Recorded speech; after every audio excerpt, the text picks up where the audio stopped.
We have arrived. This is Webb Parton, your host, and we welcome you to the Free Range Dogs podcast. This is a place where we stake out a shady spot and talk about all things dog. Find yourself a soft piece of grass, spin a few circles, plop down, rest your feet, and join us in this joyful conversation.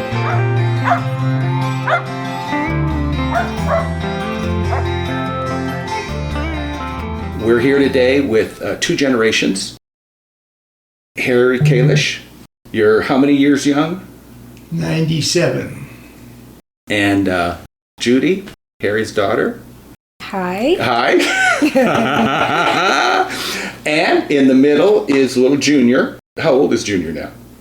6. 6 years old. And she's maybe a little older. She's a poodle terrier cross. Well, you said he had some terrier in him. I was never told that. Okay. Only by you. Okay. And he looks more like a poodle. Poodle. All right. Okay. And at the place we rescued him from, the guy says, if you want to know any more, you can have him get a DNA test. Cost you $149. I said, I don't want to know. Don't need to know. Yeah. Well, I wanted to talk today about your experience with Junior. And I know we had met several years ago, and you had expressed some concern because you couldn't feel comfortable letting Junior loose, and you wanted a way to be able to bring him in. And we sat down, we talked a bit, we went through, I showed you how to use an electric collar, those sorts of things, and you just took it to heart. And you were able to take those lessons, and you and Junior found a way to communicate effectively and to... Well, there's one thing I do remember about starting it, and that was I bought the unit, and I had 30 days to exchange it, and on the 28th day, he got trained. I do remember that was kind of because I was very suspicious. The first few days, it was like he didn't know what was going on. He'd just look around, but he wasn't responding in a correct way. Mm-hmm. But in the last week, it all came together in his head. Yes. And from that time on, it was just continue to get it used to it. And once you get used to it, as I was mentioning earlier, now, for example, when he starts barking and I call him, even by voice, just using come, he comes running and barking at the same time down the hall or wherever he is. When he gets there, he lets me touch him and handle him, and he's quiet sound. So it's been a godsend from that standpoint. Yeah. Well, the purpose of the Free Range Dogs podcast is to help people get to the point where they are comfortable with their dogs. And, so many folks are very concerned, they can't take their dog off lead. Boy, it's a hard way to live a life, because there's so much joy in just watching a dog run. And if you can just take a dog somewhere, and certainly a place that's safe, no roads and open country, but a place where you can just turn them loose and let them be dogs. And let them follow their nose and chase butterflies and do all sorts of neat stuff that dogs like to do. And we humans, on the other side of the equation, aren't worried that our dog is going to disappear, we're not going to see him again. So it's difficult often for folks to feel comfortable getting to that place and realizing that there's stuff that they can do to help them.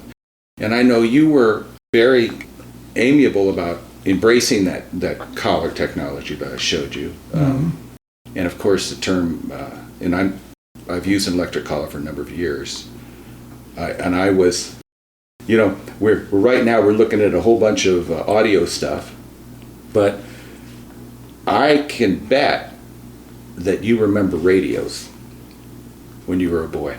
Yes. And that's where sound came from. And I know for me, I knew a time when we didn't have a TV. It was before TVs, Oh, yeah. Yeah, right. And so the world has just grown in leaps and bounds. And again, when I was a boy, when we handled dogs, you had a rope and a whistle. That's what you had. And I remember, in the backs of Field Stream magazine, you'd see the ads for the first electronic collars. And I thought, my gosh, to be able to just push a button and control your dog. And it looked like something out of Buck Rogers with a big transmitter kind of box with a lift-up antenna and the whole 9 yards. Far, far different from what we have now. And, the unit you probably use is much smaller, handheld, has a rheostat on it. You can control everything. And it's made to be user-friendly. And it's a thing that most folks can get very comfortable with nearly immediately. Yeah, it was easy from my standpoint. Because you had convinced me that this was a successful way to train the dog. I found once I got him trained, as I say, the 30-day period was over and he didn't ignore me. And I met several people in the park. One man in particular said, "Okay, come on up, we're coming facing each other on the trail." Mm-hmm. And he says, "Come on, my dog is okay now." And when I got up there, his dog was okay because he was on an e-collar, and there was no problem.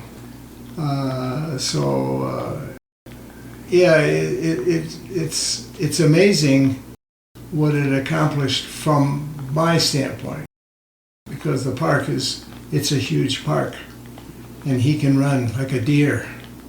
And he used to go off every now and then by himself, and he was standing there and hollering, and he's not coming back, and you say, "Oh my gosh, now what?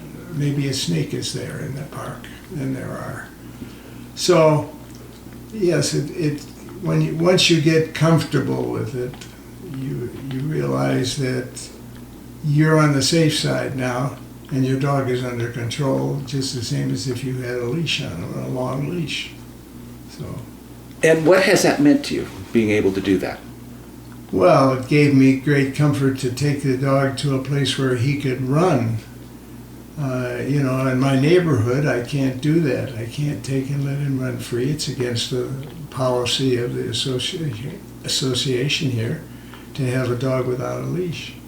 And rightly so for some of the dogs that live here. Well, it's not as safe because of the roads and the traffic. Well, inside the community, there's not enough. Nobody is. Although the guy's got a sign here, this is not a speedway, this is a community. And he's got a sign that everybody can see. Junior never, after about the first week and a half being here, he never ran away again, but the first week and a half, 2 weeks, if the back door was open, now he's gone. And I can remember having some of the people some of the working people here help me get him, But it was always a struggle to pin him down. He's too small, and he can just get away quicker than a big dog. So yeah. And Junior's, what does he weigh? He's kind of a little guy. He's about coyote lunch size. Yeah. Yeah. Yeah, well, he weighs 17, 18 pounds. He's 1 pound overweight right now. His mother feeds him. And he has stood up to a couple of javelinas. We've got javelinas here. Wow. And the javelinas did not attack him, and he stood back and barked at them, but that didn't bother them at all, and they probably couldn't even see him because they have poor eyesight. But and even yet today, if he barks and I'm out at night and I can't see a thing, if he barks, I go the other way because he's telling me something's there. I've had enough experience with him. And our other daughter who lives here with us now, She don't take him out if he barks. She goes out the front door and he starts barking. She turns around and comes back. And then goes out 10 minutes later, 15 minutes later, and then whatever was there is gone. Gone. Okay. So his little nose is telling him there's something in the wind. Yeah. Yeah, oh yeah. Even if he wasn't on that collar, you can tell immediately that something's going on, but because he stiffens up and he's not walking the same, he lets me know that there's something out there. When you did the snake training with the collars, I noticed that you put the animal smell up above in a tree, and when we got to that tree, he stiffened up right away. It wasn't even a question that he smelled something. Right. So I use that. We have several different ways we can go out on a walk here, so you're not locked in one way or another. And one night I was walking home. I used to go out about 10:30 at night with him. I was coming home. I'm going this direction, let's say, and all of a sudden I sense something was there. I turn around, there's a family of javelinas there about 10 feet away from us, just standing there. Then he started to bark, and they started to... And the only thing I found that stopped them is I picked him up and walked away. I made noises and tried to make myself big. It didn't do a thing. As soon as I picked him up, they walked away. I had one other experience where we went out relatively early at this particular time, and a whole family came out, mom and dad and two little ones. And that's the only problem. Then they get the javelinas get a little protective. And I did the same thing, and I ran out of air. I couldn't walk. Oh dear. So I knelt on the sidewalk, on a driveway. They were almost as close as we are right now, and they never came near me. The other daughter who was walking with me picked up Junior and walked home. Came back a few minutes later. The javelinas were gone. And that's changed our path. We don't go out anymore late at night and walk the community because the javelinas are here in the evenings. And then one day I went to do something and his collar came off. Now he runs loose. It's nighttime. And he goes into the bushes. Where is he? Since we have the e-collar, and I was using it in those days, I just punched the buttons and he'd come right back. To me, it was a simple pleasure that you got out and protected your dog as well as anything else. I mean, if you're going to take him anywhere in this part of the country, you got rattlesnakes everywhere and other kinds of snakes. Just made sense to me. I can't seem to communicate that to somebody else. I think they're afraid that they're hurting the dog.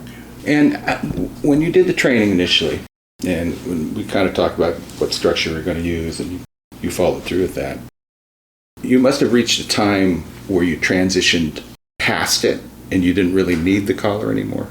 I know you've described just using a tone or whatever. Right. And you haven't had a collar on him in how long? Long time? Oh, I haven't had the collar on him, and I may have put it on a few times that I don't even remember, just because there was a lot of other dogs in the neighborhood. There are quite a few dogs here, mostly small, and but I haven't been out with him in the park where I could really let him go, and in several years. But would you view it as a transitional sort of a thing, that when you did your training, you used the collar for a time and then Well, I didn't think about it at that point. I was only wanting to be able to let him go 3 or 4 feet away from me, and because if he got any further than that, there was no catching him. And definitely now there would be no catching him, you know. But I figured that if you could accomplish it the way you had described it, that it would be something you could use forever and the dog would be trained.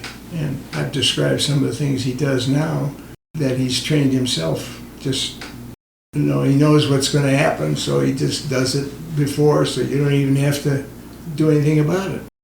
And I know, Judy, you're an outdoor person. You spent some time with dogs on the trail. I have. Yes, yeah. And often, because of where I live, on trails, I definitely wanted my dog off a leash. So I had a big dog, with lots of energy, and I certainly couldn't keep up with my dog and give him the kind of exercise that he needed or would have liked. Distance-wise, yes. Speed, no. Also, I did not use an e-collar, but certainly did some training with Buddy, with you too. And when Buddy was younger, certainly it was a little bit more precarious because he would take off and chase wild animals, and it took a while for him to come back. He did always come back, but as he got older, he stayed on the trail more, and I felt more confident letting him off lead just because he ended up staying close. And I'll share the wisdom that I shared with you before, that one of the things you said was always pay attention to your dog, because your dog is smarter than you are and will, as my dad described, is going to warn you or give you signals that something is, that either an animal is nearby or has been nearby, or something's in the trail, something is amiss. So I learned to really pay attention to my dog, and fortunately he always stayed fairly close. He would look around. When he didn't see me, he would come back, and he helped me in numerous ways. Once guiding me off a trail because he had gotten ahead and had seen a Gila monster in the middle of a trail, and was smart enough to leave it alone, but came back to where I was and literally forced me off the trail. Like walked so close to me that I had to get off of the trail. And as I came around the bend, there was the Gila monster, not so happy. And my dog was the one that saw it. And again, if he had been on a lead, we would have come across that at the same time. And the fact that he was off the lead and could get a little bit ahead, I mean, I've never forgotten that. So I was very aware of my dog's actions and fur and everything. But it was important to me to be able to have a dog off of a lead where I hike all the time. Yeah. And you know, the valid point to highlight is that when you're with a dog, you're with a genetic package. And our dogs are bred to do different things. And little Junior, there's Poodle in there, and Poodle's our hunting dog. He's the diminutive, shrunk down size, but he still's got a little bit of hunt in him, probably. Buddy was a shepherd. Art shepherd and lab. Yep, and so you've got that hunt component and that protection component. Mm-hmm. And so folks have the impression that somehow they can protect their dog. That if you put your dog on a leash and you cinch them in and they're 3 feet away from you and you're walking on that dirt trail, that your human eyes can keep both of you safe. And the truth is that, you know, we don't see snakes very well. We don't see other things very well. Dogs, certainly, you know, very different creatures. We humans are visual. So we trust eyesight. We use our eyes to discern the world. Our dogs are olfactory creatures. They use their nose. And it's so much more effective than anything we human eyes can do. And so if your dog is out there and he's off lead, he's off rope, he's able to move out there, just like a sailboat, attacking the surface of water. He's out there moving, putting his nose where the new air is coming. And he can smell everything in front of him. And he can pick up things to let us know. I know in trainings, I've seen it hundreds of times. I've watched dogs come in and just literally push their handlers away. Once they know that there's that snake in front of them or whatever we're using, they just come in and literally push their handlers away. So it's amazing how in tune a dog can be. Yes. I also note that this dog, of all the dogs that I've had, is very sensitive to other dogs and seems to know immediately what dog wants to meet and greet, which dogs don't, and if they don't want to meet and greet, he's fine. But I've had other people tell me, "Oh, no, don't bring your dog too close, because my dog is going to have a interaction with yours." And I said, "That's okay. My dog will get away from it. He won't. If he's not playful, then he'll move." And so, some of these people who told me, "No, that'll never happen," now are glad to see my dog, because they know that this dog will not do anything that they thought they could would have to stop. So his temperament is extremely different than what I've had in other dogs. And what other sorts of dogs have you had throughout your life? Well, I had a German Shepherd who weighed 105 pounds and could lay his head on your table. He stood 30 inches high. And there's a man who's got one of those dogs here. He's only here in the winter, but it's a big German Shepherd. And Cocker Spaniel. I had a Cocker Spaniel. I'll never have another one of those. You look at him and he peed. No matter where he was, it didn't make any difference.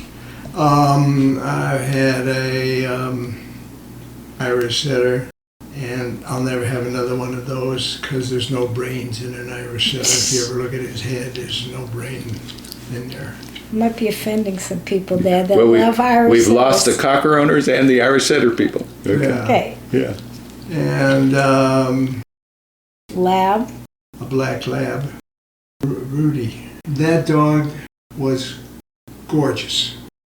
He weighed 72 pounds without 1 pound of fat. Lean but mean, not mean. And somebody who raised them said to me one day, "Let me tell you, if you get attacked, that dog that you have, if he's a true of what the other breed was, he will go right through you to protect you." I once was out with him and I fell down. This was when we were in Colorado. And before I knew it, he was up right next to me, his nose right in there. And then the other daughter and I took him out at night, and there were 2 javelinas right in our front yard. I didn't see them until my daughter did, and then she pointed to them, and the next thing I know, the dog was coming from behind me, ran through me, knocked me down, chased the javelina away, came back, I was still on the ground, came back, put his nose in and said, "Are you okay, buddy?" That dog made me feel safe. But as I say, I've had a variety of dogs over my lifetime. Yeah. And what is it? I know little Junior's laying there beside you now, sleeping pretty comfortable. What do you get from dogs now? What I get is comfort. If you have a dog, and this is the only dog I've ever let on my furniture. He looks pretty comfortable on that furniture. Oh yeah. Oh, this is his spot. Okay. This is his spot. Yeah. And when my wife is sitting down in here in the evening, he's always on the couch with her. But he's tiny, and you can put your hand on him, and you can just stroke him. There's a sense of comfort, happiness. nice feeling. He loves to roll over on his back and get his tummy rubbed. Never had another dog do that. He just does that all the time. Mm-hmm. A sense of, I got a friend. He is my friend. I think that's where I think he changed my mind. I never thought I would ever have a dog this small, ever. Because most of the people when I saw him had him irritated. They barked at everything and everybody. But now, like when Judy comes to the house, he knows she's there before we know she's there. Mm-hmm. He knows the car, he knows her smell, he knows, and people come to the door, he barks at them, and the only way you can really stop him is you open the door and let the people come in or let the dog go out. And then the barking stops, because that's all he wanted to do is let them know that they were there and that he's here and we can get together, be friends. Mm-hmm. So, yeah, he's a friend. Well, I remember, Dad, that you also got Junior right away, or fairly close to the time you lost Rudy, Right. because it was that purpose of you had a reason to get up in the morning. It caused you to make sure you got in a walk 3 times a day, and so the dog also gave you a purpose for kind of organizing your day. Even today, in the condition I'm in, and for me to walk a mile is almost beyond the limit, because my legs won't let me do too much more. And hopefully it's going to change, but if it doesn't change, it's nice to be able to take the dog for a walk. Otherwise you have no reason to walk, or no reason to get up to go to the park and take a hike in the park. I mean, when you don't have any reason to get out, there's no urgency.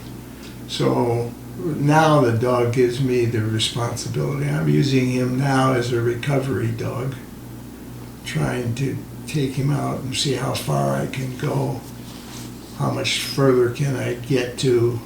It's amazing, because we're doing fairly well now, but now I have a watch that lets me know how far I've gone, how fast I've gone, what was the time, what was the distance, how many calories did I spend, I didn't have any of that stuff in the old days. Yeah. You had dogs. You had Dogs dogs. that you had to take out. That's right. Yeah, well, I mean, now I can measure. That's the difference. I know that I have a mile walk. I know exactly how far it is.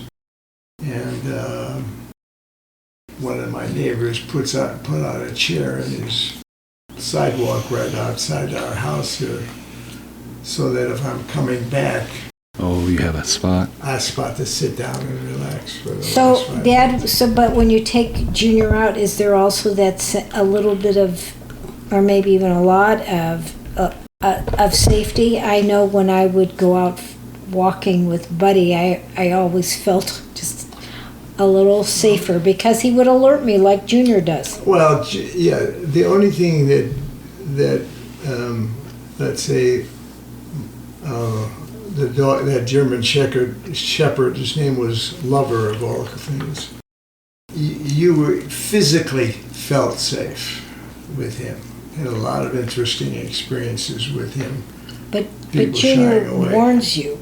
Junior doesn't feel like I'm safe, make me feel safe, except I know that he's going to alert me if there's something strange happening around me. So I feel comfortable with that. And as I say, it's happened several times, and still happens occasionally. He'll bark when we go out the door, front door, and my daughter just turns around and goes right back in the house. Says we'll go out in 10 minutes and it'll be fine. Mm-hmm. Mm-hmm. Well, what would you tell those folks? You've had that experience of Junior becoming a fairly intimate part of your your daily routine. Right. And he's become a helper to you. And I know how that is to have a dog that sort of pulls you along. You know, when you can't quite find the strength, but that dog's, he's happy and he's joyous, he's got to go, and it brings you out and you go with him. Yeah, it's probably, well, when dog we had before Junior died, Harry had said, "That's it, we're not gonna have another dog." And I said, "Oh yes, we are. Because if I don't have a dog, I'm not going anywhere. I don't have to get up in the morning. I don't have to walk. I don't have to do anything. And when you're retired, what is there to do? So you have to do things, whatever it is. If you've got a hobby or whatever you've got. And so this dog is the kind of dog you take out because he's not going to run away. He's not going to bite any other person or something like that, so I can be friendly. And normally, if I stop to talk to somebody, the dog just lays down at my side and waits till I get through. He's very patient, very patient. Another thing I didn't think little dogs did, I thought they were always jumping around. He doesn't do that. You can see this is the way he is all the time. So he's a pleasure. I also remember, though, when we would go walking in the park, how happy it made you when he was off the lead. Yeah. And you just loved watching him because he races around in circles, and I would run after him, and you loved seeing him on that field just racing. It's like when you have a child and you take him someplace and he has a good time. This is what the dog does. None of my other dogs ever gave me that feeling, because I guess they were big, and it's not something that the big dogs do. Wow. Just jump around, and it seems like little dogs do that. Big dogs don't do that. They're a little more. Or your big dogs didn't. Because my big dogs did. Well, if you're looking at it from that standpoint, I never had a big dog that was ever off a leash. Yeah. Right. That's the point, isn't it? Yeah. And it's when you have a lead on a dog, they're under control. They feel that way. When they feel connected to you, they know there's an expectation. They know that they probably should be at heel if they're not at heel. And one of the struggles I have when I'm working with folks in groups is I need them to let go. Because when you live with a dog, everything you do, that dog's watching. That dog is watching. It knows every nuance. It gets every chemical cue that comes off your body. And you think about doing something, your dog is already waiting because he knows you've already thought about it. Mm-hmm. And so I will watch folks when I'm training, and you see their body get fairly rigid. And they come and their dog's beside them, and you see them, they take a certain stand, and they'll move with one foot, and it's a heel command. Now, they don't know that they're saying heel, but their dog is watching the stiffness in the person's leg, or where the hand is, the way the person wiggles the middle finger, or, that dog is waiting every instant. Wait, okay, what's the message here? Are we going out the door? That's what the dog is thinking. Okay, so I will tell folks when we're training, I just need you to be zen today. Just let it go. Just all that tension you're feeling in your body, just let it run right out your fingers. Okay, there is no expectation here today. There is no obedience required. There is nothing that I need your dog to do. I just want to be able to read what your dog thinks. And that means you've got to let go of that. Because when you feel tension and apprehension, your dog wonders why. Okay, and you'll see some folks can get that in a training, and you'll see them. Maybe it takes a little bit part of the way through a session, but you see them start to relax, and you see that dog just get softer. And I think the same thing happens. You're on a walk with your dog, and you have them on a lead, and there's an expectation, and that dog doesn't want to put a foot down because he can feel that tension. When you turn them loose, just like you turn yourself loose, it's yeehaw, away they go. Yeah, well, we used to go to the park over here, and you got him on the lead, and you put him in a car, or you got him in the car, and my wife says he knows when we leave the house, he knows before we leave that he knows that he's not going with us. He just seems to sense that I'm going along or I'm not going along. So, but we'd get to the park, and once he got trained, and I would take the lead off of him, and he would just go on the.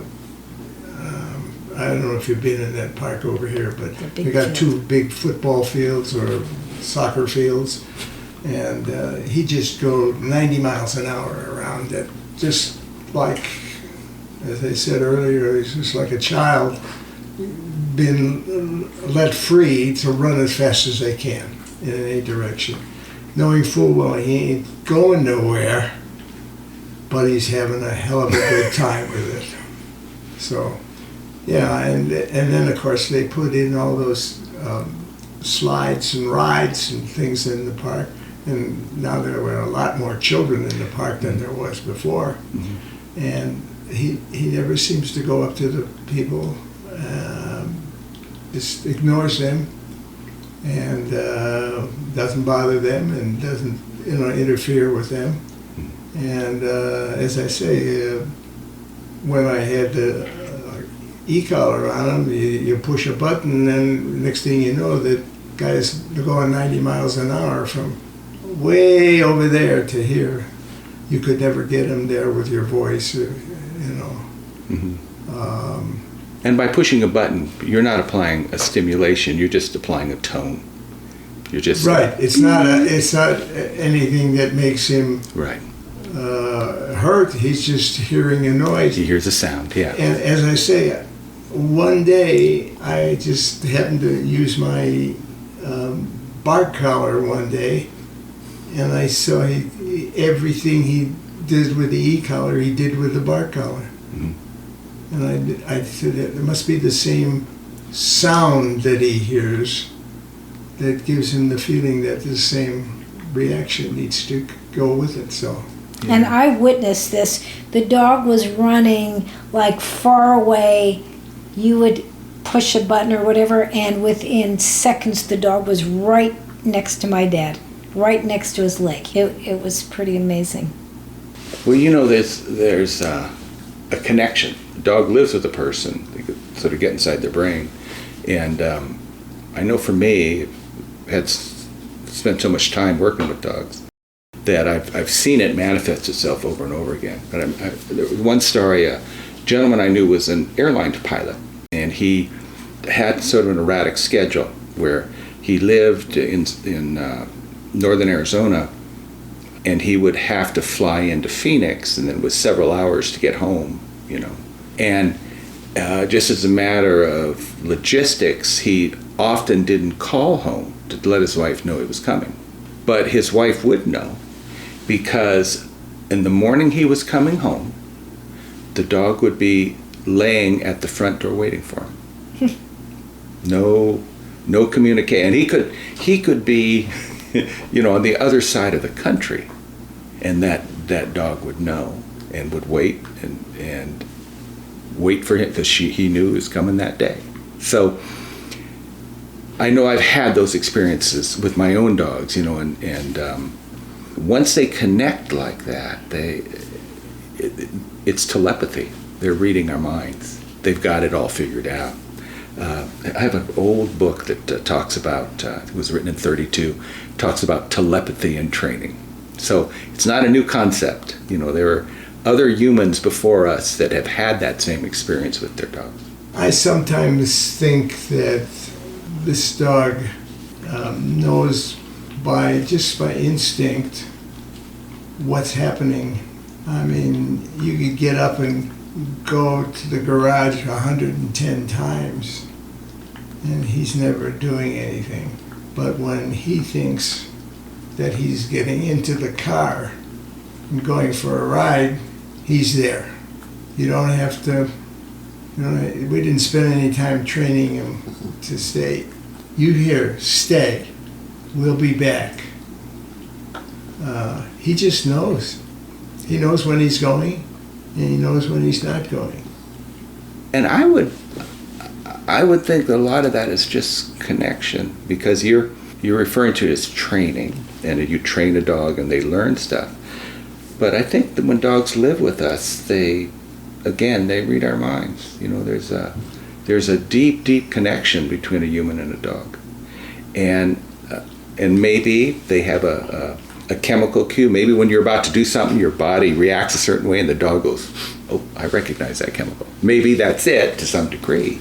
But, they're just so good at knowing exactly what we're going to do, even before you know you're going to do it. Well, as I say, I've had a lot of dogs. I never really got that sense from the other dogs, but they were big dogs. But this guy just seems to have that sense. And I wonder, because I'm going to bet that those big dogs didn't live as close to you as this little guy does. That's true. Yeah.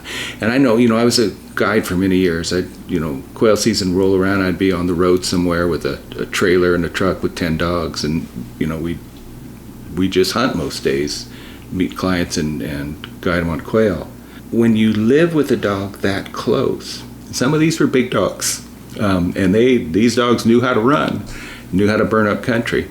You live with a dog in that intimate, that confined an association, an interaction. They're part of you. They're just... I feel like, well, you knew Buddy. Yeah. Buddy and I were very bonded. And he was a big dog. But I felt like, I can't even describe the connection we had. Right. Well, this is a very good example. It's not unusual for this dog to be laying. If Harriet were sitting there and I were sitting here, he'd be in this position between us. And I have a tendency to reach out and touch him. So I think it's like when you have a child and they're really small, you're holding them a lot, walking with them or sitting with them or talking to them. So you're having intimate moments more often. And I think the dogs react to that, whether they were big or small, they would do that. I mean, as I say, that German Shepherd was a very protective dog. We lived in a house in Phoenix before we moved here, and we had a pretty good sized backyard, and our other daughter had a little child, and that child would go into the yard, and the dog you could see the child, but you could see the dog first, because the dog was bigger than the child that was walking, and he just followed that kid around wherever he went. And so I never felt the same way about that dog as a person as I do about this guy. Well, part of that is that you said earlier that you never this is the first dog you would let on your furniture and stuff, whereas Buddy commanded the house. He was on my furniture, he slept with me, he was with me all the time. So it was, you had a different kind of relationship with your bigger dogs than you do with Junior. You mentioned sleeping with him. This dog now, when the big time getting sick and everybody was afraid. So I moved from our bedroom in the back to the bedroom in the front, and that's the first time the dog had ever slept in the bed. Was when I moved back here, and I came back here. And when I would get ready to go to bed, he had his side, I had my side. Yeah. Now, on the other hand, he does not get into the bed with Harriet and I. There's no reason he can't. He just doesn't think of doing it. And because there's the two of us, and he just, whatever he's decided is that he doesn't have a place up here. Now, on the other hand, I do have a chair sitting right next to my bed. And if I sit down on there, he's sitting on my lap. Mm-hmm. He's been sitting on my lap everywhere in the house. You know, he's dug his nails into my legs and caused it to bleed and scar up. Right. But he just lays there. Well, there isn't, an intimacy. Yes. And that the relationship between a person and their dog is a very intimate relationship, or can be. Yes. Yeah.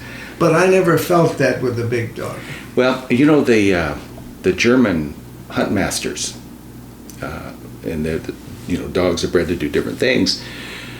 Those old hunt masters, they would have one or two dogs that were their constant. There were 24 hours a day. They were by their side, and that dog was expected to do everything. Was expected to chase critters out of the farming areas, to kill a badger if it came across it, blood trail a wounded stag, trail boar, whatever that hunt master did that day. If he was out looking at forestry plots, that dog was beside him. And so a very intimate relationship. And that's what builds a dog. And we talk about training. And training can be a rote kind of a concept where you think of, you do A, B, and C, and then D happens. But once your dog makes that connection, to my way of thinking, once you develop that intimate kind of connection, you think a thing and the dog knows it, And I know I would tell clients back when I was doing gun dog work, training gun dogs, I'd say that the purpose of dog handling is not to have to.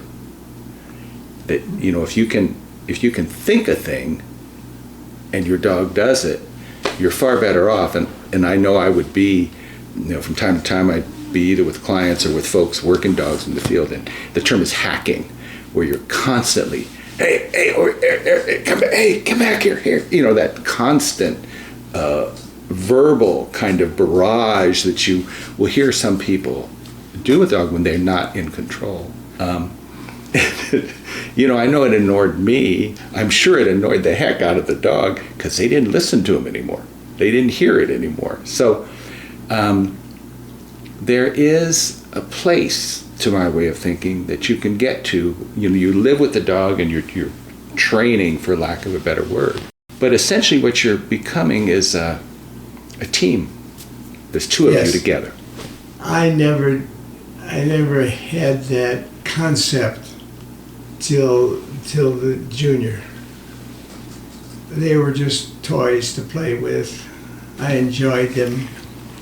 They gave me something to do. But Junior has more of that than the other dogs that I've had. Well, and you were raising a family, you had a career, you had a life. Right. I was just going to say, you've had Junior since you've been retired, and a couple other dogs. The other dogs that we had as a family, you were busy, so you didn't have the time to have... Well, but I never thought of a dog in that light. I mostly thought of him as a pet. A family pet. A family pet, and it gave me something that I could get off by myself with and have a conversation if I wanted to, but never intimately. And I just, this guy has given me a different concept, and that's why I say he's changed my whole concept of little dogs. Now they're almost everybody here has a little dog, but there's a few people with some big dogs. But they just don't fit here. Mm. There's no backyards here. Mm-hmm. No open backyards, no fenced backyards. So you can't let your dog out on that, Yeah. But we have a screened porch that screens go up and down, so we can let him out and know that he can't go anywhere. And but every now and then you could be sitting on the patio and there goes a coyote going right straight down the sidewalk right behind us here. On the wall that's right next door, where every house has a enclosed wall for the air conditioning. One day Harry had called me and said, "Well, what's on there? What's sitting on the wall there?" I said, "Oh, it's a cat." Until the cat stood up. It was a bobcat. And he actually walked finally along the top of the wall and down the side of the wall before he went to jump off. He went right straight down the side for just a couple of steps because it's not that tall. And I thought, wow, I didn't realize they could do that. Dogs can't do that. Yeah. Well, we start telling people, but they said we see them every day. I said, I've been here 10, 15, 20 years, now over 20 years, and we had never seen a bobcat in our vicinity. Well, with junior size, it's a concern because lions, bobcats, coyotes, he's snack size for them. Yeah. Yeah. We've covered quite a bit of ground, and I want to thank you for sharing, talking with our folks today. It was a pleasure. Yeah. I hope somebody got something out of it besides you and me. Well, Junior has been beside you the whole time. You've been loving him up, and he looks pretty relaxed. So I'm sure he got something out of the deal. Yeah, he's a loving dog. Yeah.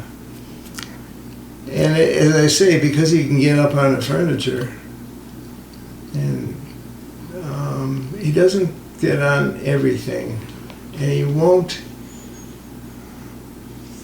Like if you were sitting in the kitchen and he wants to sit on my lap, he won't just come in and jump up on my lap. He has to beg first, and he has to. I mean, we're not asking him to beg, but he will start to. And then you look down and he's looking up and he's saying, "Well, can I sit up there now?" Or, he's asking permission. Yes. Yeah. Mm-hmm. He has good manners. Yes. You trained him well. No, I don't think I trained him. I think he trained me. There. Now we've come to the crux of it. All right. Thank you so much. Thank you, Harry. Welcome. Thank you, Judy. It's been a pleasure spending time with you today. Our pleasure. We hope we helped you. You have. If you like this episode, I invite you to visit our website, freerangedogs.com. It's where you can find the stuff you need to live the free-range dog lifestyle. I want to help you with that. Book a consultation call or an in-person training, attend one of our ongoing events, or join our online membership program. We got it all on freerangedogs.com. All right, it's time to head back to the truck and the water bucket for the thirsty dogs. This is Webb Parton signing off, wishing you the boundless joy that comes when you share the outdoors with your best friend.